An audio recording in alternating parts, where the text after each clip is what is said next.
नमस्कार दोस्तों, आज मैं आपके सामने लेकर प्रस्तुत हूँ शब्द विचार का भाग 2। शब्द विचार का भाग 1 मैं पहले ही करा चुकी हूँ। अगर आपको वो वीडियो देखना है तो उसका लिंक मैं डिस्क्रिप्शन बॉक्स में दे दूँगी और आई बटन भी दे दूँगी। आप उस पर क्लिक करके उस भाग को देख सकते हो, उस वीडियो को देख सकते हैं। जैसा कि मैंने पहले भाग में बताया था कि उत्पत्ति या स्रोत के आधार पर शब्द के 5 प्रकार होते हैं, जो कि पहले बताए हैं: तत्सम, तद्भव, देशज, विदेशज और संकर शब्द। अब इस भाग में मैं बताऊंगी बाकी के बचे हुए आधार, जिनके आधार पर हम शब्दों का निर्माण करते हैं। हमने शब्दों को वर्गीकृत किया। आइए देखते हैं इसमें हम कौन कौन से आधार के बारे में बात करेंगे। पहला है इसमें, और पूर्ण रूप से दूसरा है, रचना या व्युत्पत्ति के आधार पर वाक्य रचना। रचना अर्थात बनावट के आधार पर शब्दों के 3 भेद हैं। शब्दों को हमने 3 भागों में बांटा है, उसकी बनावट या व्युत्पत्ति के आधार पर। रचना के आधार पर पहला है रूढ़ शब्द, दूसरा है यौगिक शब्द और तीसरा है योग रूढ़ शब्द। अब आगे मैं इसको एक एक तरीके से समझाती हूँ। रूढ़ का अर्थ होता है मूल रूप से। ये आपको समझना बहुत ज़रूरी है। किसी भी चीज़ में जब हम रूढ़ की बात करते हैं तो उसका अर्थ है मूल, यानी कि उसका आधार क्या है। उसके आधार से हम सबसे पहले देखेंगे कि किस तरीके के शब्द बनते हैं, और फिर आगे यौगिक, और फिर उसके बाद हम योग रूढ़ शब्दों की बात करेंगे। पहला है हमारा रूढ़ शब्द। वे शब्द जिनके सार्थक खंड नहीं किए जा सकते और वे परंपरा से किसी विशेष अर्थ के लिए ही प्रयुक्त होते हैं, उन्हें रूढ़ शब्द कहा जाता है। पहले ही भाग में मैंने जैसे आपको बताया है कि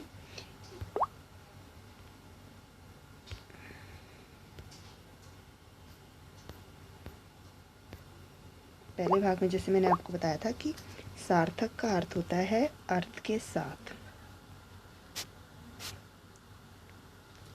अर्थ के साथ, यानी कि ऐसे शब्द जिनको हम तोड़कर खंडों में नहीं बांट सकते, और अगर हम उनके खंड भी करते हैं तो उनका कोई अर्थ नहीं निकलता, वे शब्द हमारे रूढ़ शब्द कहलाते हैं। और ये परंपरा से, यानी कि ये शुरुआत से ही इसी तरीके से प्रयोग किए जाते हैं। जैसे घर, सेना, हाथी, पूजा आदि ऐसे शब्द हैं। उसके अलावा मकान, बच्चा, औरत, आदमी, ये सब भी इसी के उदाहरण में गिने जाएंगे।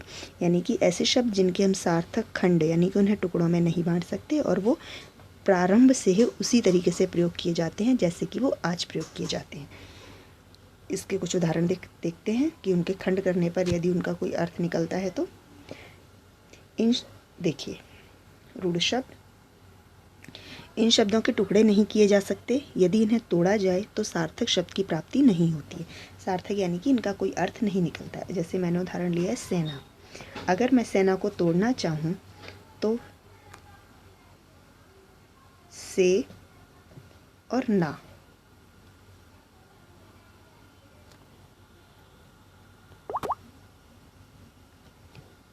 सेना में से मैंने से अलग कर दिया और ना अलग कर दिया, पर जब मैंने इन्हें तोड़ दिया है तो से और ना का कोई अपने आप में अर्थ नहीं रह गया। यहाँ पर ना शब्द को हम नकारात्मक के रूप में प्रयोग कर सकते हैं, पर उसका भी यहाँ कोई अर्थ नहीं है, क्योंकि यहाँ दोनों शब्दों के अपने अपने अर्थ निकलने चाहिए थे।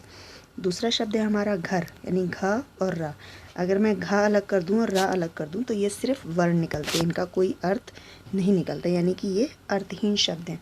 यानी कि हम कह सकते हैं कि रूढ़ शब्द वे शब्द होते हैं जो टुकड़ों में नहीं तोड़े जा सकते, और यदि उन्हें टुकड़ों में तोड़ दिया जाए तो वे अर्थहीन हो जाते हैं। आगे इसका भाग देखते हैं। यौगिक शब्द। यौगिक का मतलब ही होता है दो चीज़ों को जोड़कर बनाया गया शब्द। यानी कि यौगिक आपने जैसे साइंस में पढ़ा होगा मिक्सचर, ये उसी तरीके के मिक्स सेंटेंसेस होते हैं। यानी कि इसमें दो शब्दों को या उससे अधिक शब्दों को जोड़कर बनाया जाता है। वे शब्द जो दो या दो से अधिक शब्दों के योग से बनते हैं, जिनके सार्थक खंड किए जा सकते हैं, उन्हें यौगिक शब्द कहते हैं। जैसे पुस्तकालय, सुपुत्र, सदुपयोग आदि। यहाँ पर अधिक शब्द जोड़े जा सकते हैं, और यदि इन्हें तोड़ा जाए तो दोनों ही शब्दों के अपने अपने अर्थ निकलते हैं।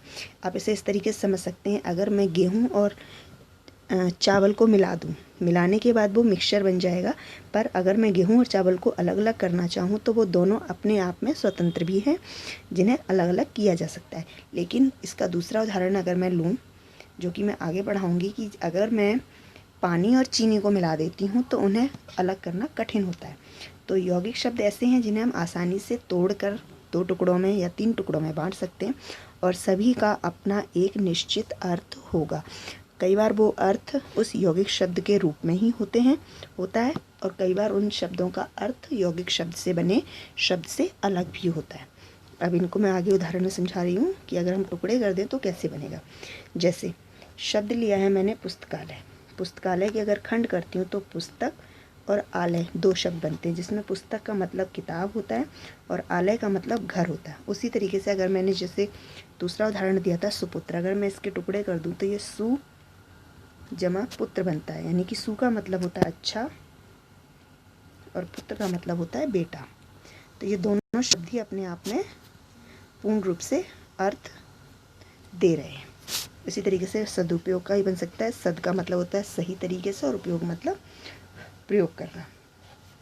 तो यौगिक शब्द ऐसे शब्द हैं जिनके सार्थक टुकड़े किए जा सकते हैं और ये 2 या 2 से अधिक शब्दों से मिलकर बने होते हैं। अब यहाँ पर दिया गया विशेष में यौगिक शब्दों की रचना उपसर्ग, प्रत्यय और समास के प्रयोग से होती है। उपसर्ग और प्रत्यय व समास के प्रयोग से होती है। इसके बारे में मैंने उपसर्ग के ऊपर पूरा वीडियो बनाया हुआ है, उसका भी लिंक मैं आपको डिस्क्रिप्शन में और आई बटन में दे दूँगी, उससे आप देख सकते हैं। उपसर्ग वे शब्द होते हैं जो किसी शब्द के आगे लगाए जाते हैं और उनका अर्थ परिवर्तित कर देते हैं। प्रत्यय पीछे लगाए जाने वाले शब्द है और समास जो कर्ता का क्रिया से संबंध बताते हैं, जिसके बारे में आगे वीडियो बनाऊंगी, वो आप देख सकेंगे। तो अगर आप उपसर्ग से जुड़े हुए वीडियो देखना चाहते हैं तो उसका लिंक मैं अपने डिस्क्रिप्शन में दे दूँगी, आप वहाँ से देख सकते हैं। यहाँ पर उपसर्ग से बने शब्द हैं, जैसे सुपुत्र था। सुपुत्र में जो सु शब्द है वो उपसर्ग है। सदुपयोग में सद शब्द उपयोग है। अगर मैं यहाँ पर स्वतंत्रता बनाती, जिसमें स्वतंत्र या स्वाधीनता बनाती, तो स्वाधीन और अधीन अलग हो जाते। तो स्वाधीन और अधीन में प्रत्यय का प्रयोग होता है। और इसी तरीके से घुड़सवार अगर होता, घुड़ मतलब घोड़ा, सवार मतलब सवारी करने वाला, तो वो प्रत्यय से बना हुआ यौगिक शब्द होता। इसका आखिरी भाग देखते हैं। इसका आखिरी भाग है योग रूढ़ शब्द। रूढ़ का मतलब तो मूल ही होता है और योग मतलब उससे जोड़कर बनाया गया है। जो शब्द यौगिक की भांति ही बनते हैं पर किसी एक अर्थ के लिए रूढ़ हो जाते हैं, उन्हें योग रूढ़ शब्द कहते हैं। मतलब इनका जो बनाने का तरीका है वो यौगिक शब्दों की तरह ही है, जिसमें 2 शब्द जोड़े जाते हैं पर वो शब्द किसी विशेष के लिए ही प्रयोग किया जाता है। अगर आपने समास पढ़े हैं तो समास में जो बहुब्रीहि समास है ये कुछ उस तरीके का होता है। बहुब्रीहि समास में भी कुछ चीज़ें कुछ खास इंसानों के लिए या चीज़ों के लिए ही प्रयोग की जाती हैं, वही चीज़ इसमें आती है योग रूढ़ शब्दों में। जैसे पहला लिया है मैंने जलज, जल जमा जा का अर्थ होता है जन्मा, जो मैंने आपको पिछले वीडियो में ही बताया है। जन्मा या जहाँ पर उसका जन्म हुआ, तो जलज मतलब जल में जन्म लेने वाला। तो जलज हम कमल को ही कहते हैं। हम ऐसा नहीं कि जल में जन्म लेने वाले मछली को या सांप को या बतख को जलज कहते हैं, हम सिर्फ कमल को ही जलज कहते हैं। पीताम्बर, पीत हैं अंबर जिसके, यानी कि पीले हैं वस्त्र जिसके या जिसने पीले वस्त्र धारण किए, वो विष्णु ही होते हैं। ऐसा नहीं कि मैंने अगर पीले वस्त्र धारण किए हैं तो मुझे पीताम्बर कहने लगेंगे, या आपने किए हैं तो आपको पीताम्बर कहने लगेंगे। यहाँ पर पीताम्बर शब्द का प्रयोग विष्णु के लिए ही किया जाता है। जैसे दशानन, दशयानन जिसके गजानन, गज के समान आनन, आनन का मतलब होता है मुख। तो ये पर्टिकुलर यानी कि विशेष व्यक्तियों या वस्तु के लिए ही प्रयोग किए जाते हैं। ऐसे शब्द हमारे योग रूढ़ शब्द कहलाते हैं। आगे देखते हैं इसका तीसरा तरीका शब्द निर्माण का, वो है प्रयोग के आधार पर। प्रयोग के आधार पर यानी कि हम उन्हें किस तरीके से प्रयोग करते हैं, ये हमारे दैनिक बोलचाल में प्रयोग किए जाने वाले शब्दों पर निर्भर करते हैं। ये आपको आसानी से समझ में आ जाएगा। यहाँ नाम लिखे हुए हैं तो थोड़ी सी कन्फ्यूज़न हो सकती है, पर अब मैं आगे समझाऊंगी तो ये बहुत आसानी से समझ में आएंगे। प्रयोग के आधार पर शब्दों के भेद। प्रयोग के आधार पर शब्दों के 2 भेद होते हैं, 2 ही भेद हैं, पर इन 2 के भेद में बहुत सारे हमारे व्याकरण की अवधारणाएं दी जाती हैं। जैसे पहला है विकारी शब्द और दूसरा है अविकारी शब्द। आगे मैं इनको बताती हूँ विकारी और अविकारी शब्द क्या है। विकारी शब्द, विकार का मतलब होता है किसी चीज़ में परिवर्तन आना, कोई चीज़ बदलना। तो विकार यानी परिवर्तन अर्थात लिंग, वचन, काल आदि से प्रभावित होकर जिन शब्दों का रूप बदल जाता है उन्हें विकारी शब्द कहते हैं। यानी कि हमारे समय के अनुसार, बोलने वाले व्यक्ति के अनुसार या एक वस्तु या अनेक वस्तुओं के आधार पर जो बदल जाते हैं उन्हें हम विकारी शब्द कहते हैं।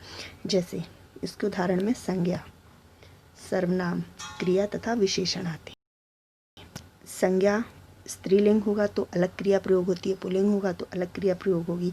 विशेषण भी उसी तरीके से है, इसमें परिवर्तन आता रहता है। यानी कि विकार शब्द में मुख्य रूप से 4 ही आते हैं और यही होते हैं: संज्ञा, सर्वनाम, क्रिया और विशेषण।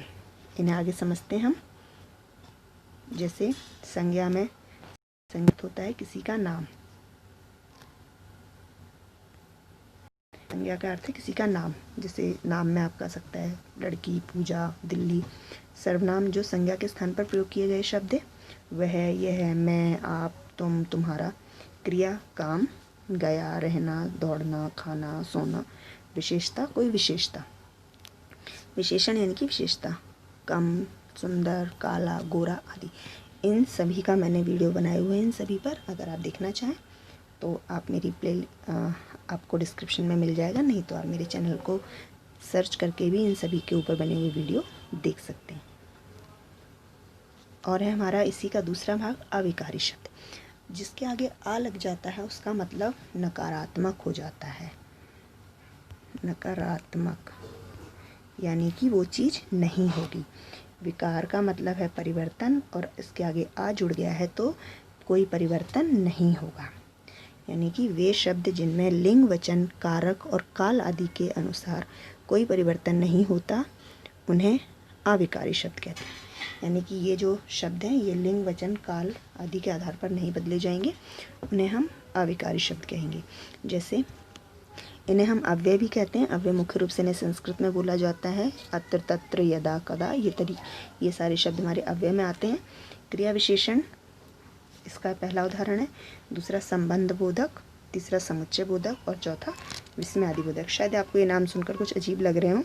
तो क्रिया विशेषण में आपको क्रिया की विशेषता पता चलती है। संबंध बोधक में दो चीज़ों के बीच का संबंध, समुच्चय में वो चीज़ें जोड़ी जाती हैं, और तीसरा आपका विस्मयादि बोधक में जो हर्ष, उल्लास, घृणा इन सभी के बारे में बताते हैं वो चीज़ें पता चलती हैं।